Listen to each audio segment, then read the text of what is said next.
Update भेज दिया हमारे पास वो बस एक कैटेगरी आता है, फोटो और एक पीओआई। पीओआई में क्या है? Self declaration. बहुत केसेस आ रहे हैं अभी, बहुत। अब मैं इसको क्या समझू? इंटेंशनल है, लैक ऑफ ट्रेनिंग है, या आप जानबूझ के कर रहे हो?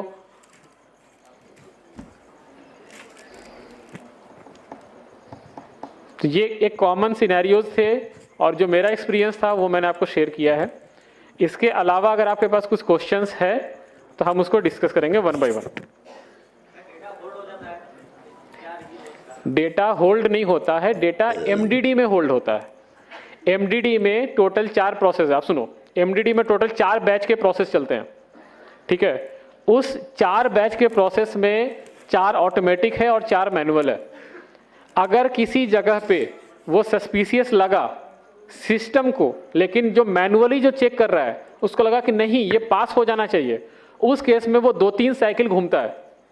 तो वहां पे आपके पास वो जब चेक करोगे तो दिखेगा डेटा होल्ड पे। क्यों? क्योंकि वो मल्टीपल टाइम वो रिप्रोसेस हो रहा है।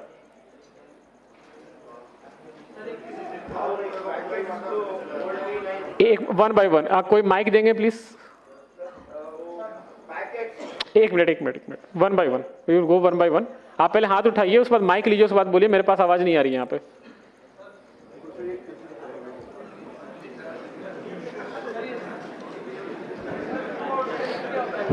हेलो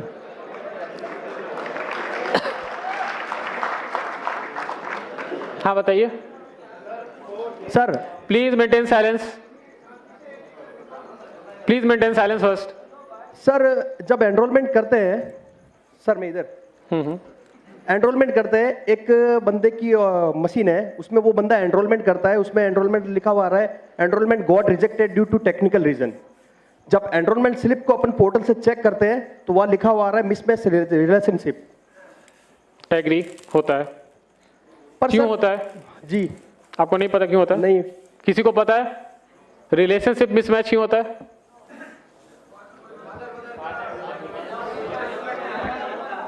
बता दिया आंसर। नहीं सर, उस बंदे का पर्टिकुलरली 16 स्लिप सेम कंडीशन में रिजेक्ट हुआ है और आज तक 16 एनरोलमेंट ही किए उसने, सारे रिजेक्ट हो रहे हैं। वो एचओए बेस्ड एनरोलमेंट है? नहीं, मोबाइल नंबर अपडेट हो रहा है सर। मोबाइल नंबर अपडेट है? Only mobile number update sir. एक मिनट, मेंटेन साइलेंस।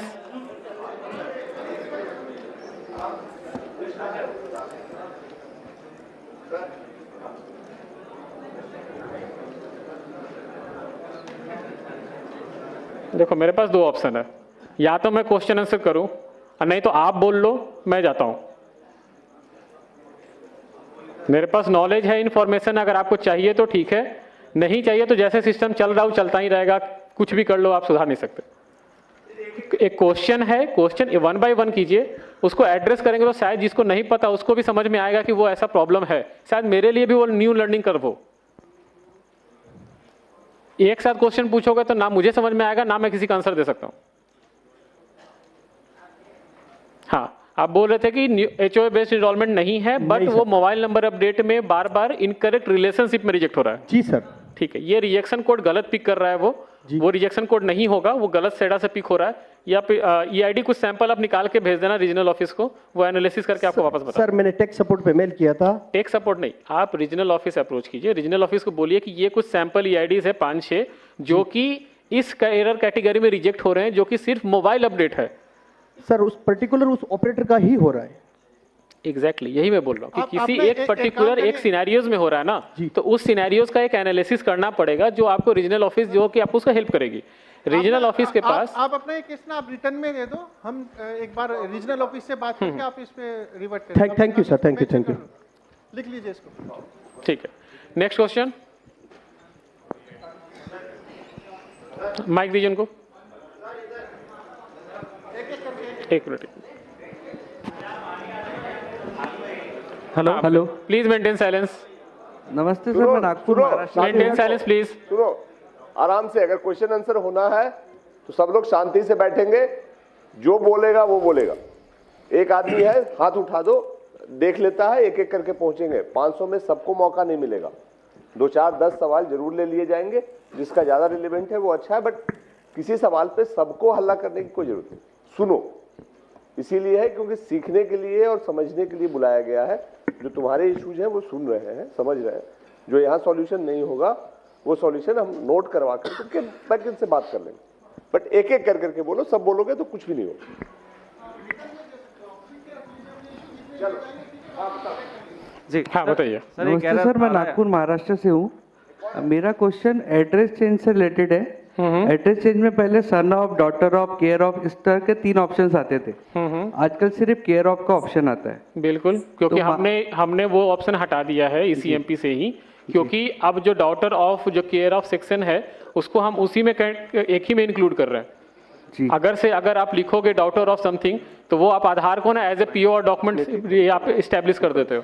तो वो हमारे लिए कभी कभी ऐसे केसेस आते हैं जहाँ पे कि बोला जाता है कि ये आधार है, इसमें मेरे फादर का नाम है, लिखा है डॉटर ऑफ, सन ऑफ, तो आप इसको एक्सेप्ट कर लीजिए जी। ये जब प्रॉपर्टीज के जो ट्रांजेक्शंस होते हैं ना, वहाँ पे बहुत वाइटल रोल होता है। इसीलिए हमने उसको स्टैंडर्डाइज करके केयर ऑफ सेक्शन कर दिया है। दैट विल नॉट सिग्निफाई कि वो डॉटर ऑफ है, सन ऑफ है या क्या है, जस्ट केयर ऑफ, सबके लिए सिंपल एक रूल। जी सर, दिक्कत इसमें होता है ना, महाराष्ट्र में क्या होता है, first name, middle name, last name होता है, तो उसमें दिक्कत नहीं होती। कुछ लोग एमपी साइड से आते हैं, उसका नाम होता है अशोक कुमार और पिता का नाम होता है मुकेश कुमार, तो वो लोग साथ में नहीं लिखते, वो नाम में फर्स्ट नेम में ही लिखते हैं अशोक कुमार और फिर नीचे में सन ऑफ का ऑप्शन होता था, तो वहाँ मुकेश कुमार, फिर एड्रेस स्टार्ट होता था। तो अभी साथ में लिखने के लिए उसके बाद डॉक्यूमेंट नहीं होता, उसके पास सिर्फ मुकेश कुमार का ही डॉक्यूमेंट रहेगा, पापा का नाम साथ में ऐड नहीं रहता उसके डॉक्यूमेंट में। नहीं, तो आप केयर ऑफ सेक्शन में ही उसको डाल दीजिए ना, मेरे पास तो रेस्पेक्टिव डॉक्यूमेंट आ गया ना उसका। जी जी। उनको क्यों चाहिए कि वो सन ऑफ ही लिखवाएं अपने आधार पे? तो क्योंकि वो नाम के साथ ऐड नहीं होता ना उनके पापा का नाम, वो साथ में सिर्फ फर्स्ट नेम और कुमार ऐड करवाते हैं बस। एग्जैक्टली वही मैं बोलना चाह रहा हूँ कि जो रेसिडेंट के इस पॉइंट ऑफ व्यू से सोच रहे हैं, आप आधार के पॉइंट ऑफ व्यू से सोचिए कि अगर मैंने ये लीनियंसी दी तो कल को कोई भी जो नेम अपडेट होता है वो नेम अपडेट भी कोई एक आईडी प्रूफ दिखा के वो कर लेगा। जो एक पैन कार्ड दिखाएगा वो बोलेगा कि ऊपर मेरा नेम है, नीचे फादर नेम है, आप उसको पिक कर लो। मैं क्यों पिक करूं उस चीज को? इसीलिए हमने उसको स्टैंडर्डाइज कर दिया है कि नहीं, केयर ऑफ सेक्शन ही रहेगा। आप जो एनरोलमेंट स्लिप में आप डालोगे उसके कॉरेस्पॉन्डिंग जो डॉक्यूमेंट होगा वहां पे अगर उनका नाम होगा तो वेल एंड गुड है, नहीं होगा तो हम उसको रिजेक्ट करेंगे। जी। और सर एड्रेस से रिलेटेड एक और क्वेश्चन है, अगर इलेक्ट्रिसिटी बिल हम ऐड कर रहे हैं प्रूफ ऑफ रेसिडेंट में, सुनो, बाकी लोगों को भी समय दो। सर सेम एड्रेस से रिलेटेड पूछ रहा हूँ। ठीक है, दूसरे लोग भी पूछ लेंगे। सर सर एक एरर आ रही है, हम अपडेट किया, कहाँ से बोल रहे हैं? जी sir.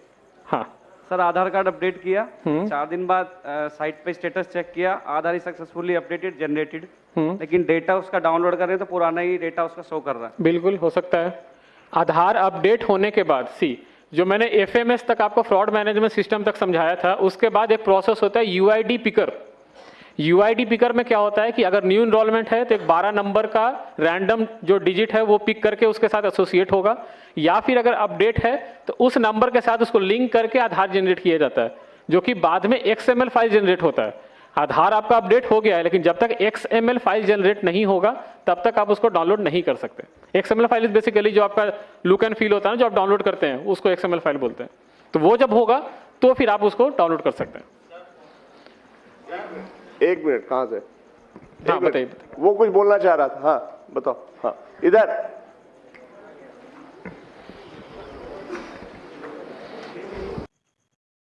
Ji sir, thank you. हाँ सर मैं ये जैसे इन्होंने बोला कि महाराष्ट्र में वो सरनेम की प्रॉब्लम आ रही है उनको, सन, यही प्रॉब्लम हमारे साथ भी आई है कि जो बाय डिफॉल्ट हमारे उसमें क्लाइंट में है उसमें सिर्फ केयर ऑफ आता है, उसमें हम कुछ नहीं टाइप कर सकते, सन ऑफ वगैरह, जैसे हम उसमें स्लैश टाइप करते हैं उसको नहीं लेता है वो।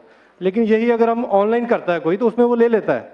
लोग हमारे पास आते हैं कि हमने उनको रिफ्यूज़ किया, हमने उनको बेवकूफ़ बनाया, लेकिन उन्होंने खुद किया या किसी और से ऑनलाइन करवाया उन्होंने, तो वो उनका बन के भी आ गया। ठीक है, वैलिड पॉइंट नोटेड, हम देखेंगे इस पे, वैलिड पॉइंट है। हमारे टीम से कोई इस पॉइंट को नोट कर लीजिएगा कि ECMP क्लाइंट में ऑप्शन नहीं आ रहा है, SSUP में ही ऑप्शन है। Next question, 1 by 1।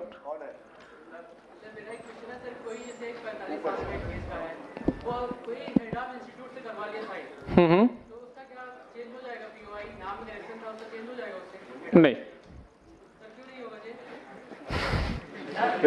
क्यों होगा चेंज?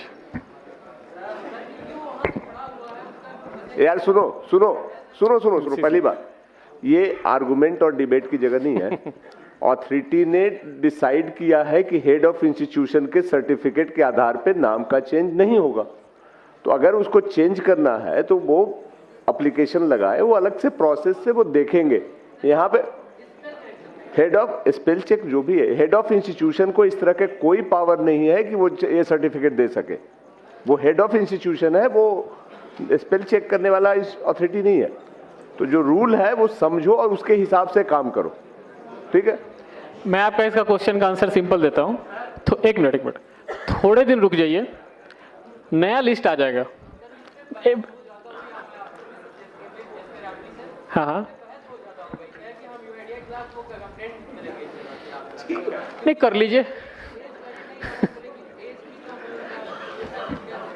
नहीं देखिए, आप ऐसे समझिए, हेड ऑफ द इंस्टीट्यूट है जो प्रिंसिपल, मैं इसे प्रिंसिपल मान के चलता हूं।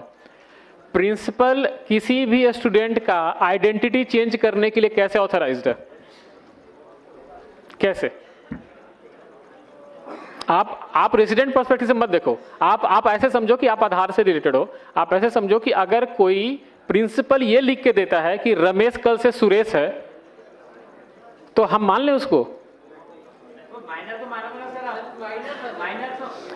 ठीक है। I am taking your consider, I am taking. Bipin है, VIPIN है, BIPIN मैंने कर दिया। एक minute, I am got your question. Minor correction ना, ठीक है। आपके गलती से किसी का नाम जो है विपिन था, BIPIN बन गया, लेकिन उसका ओरिजिनल नेम जो है VIPIN था, ठीक है। वो बोल रहा है कि एक स्कूल का हेड प्रिंसिपल से मैं लिखवा के लाता हूं और उसके बाद आप मेरा नाम चेंज कर दो। स्कूल का जो हेडमास्टर या प्रिंसिपल है वो पुराने विपिन को जानता था? ना ही वो नए विपिन को जानता है। इट्स ओनली कि वो एक विपिन को जानता है जो उसको स्कूल में या कॉलेज में पढ़ता है।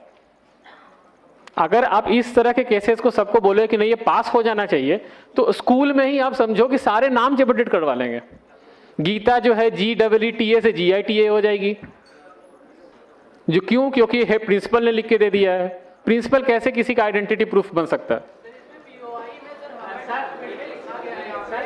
Sir my query UCL related. एक मिनट।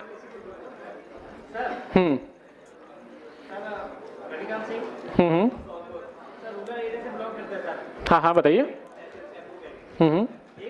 बच्चा 6 क्लास में पढ़ रहा है, ठीक है। ऐसे पर उसके आधार में रिकॉर्ड है PRABIN, ठीक है सर। डेट ऑफ बर्थ की जो भी है एज पर स्कूल रिकॉर्ड है, उसका नाम है PRAGWN, ठीक है सर। अब ये बताओ उसको किसके बिहाफ पे हम चेंज कर सकते हैं सर? तो आपने पहले वो नाम पे क्यों आधार बनवाया?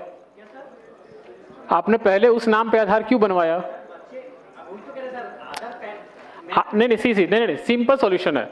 आप RGI जाइए, बर्थ सर्टिफिकेट अपडेट करवाइए, इजी प्रोसेस है। बर्थ सर्टिफिकेट अपडेट करवाइए, हमें भी दे दीजिए, हम बर्थ सर्टिफिकेट बेसिस पे आपको तुरंत अपडेट कर देंगे। RGI जो ये गवर्नमेंट बॉडीज होती है, they are authorised to act as a POI। Principal headmaster नहीं ऑथराइज्ड है POI को प्रूफ करने के लिए।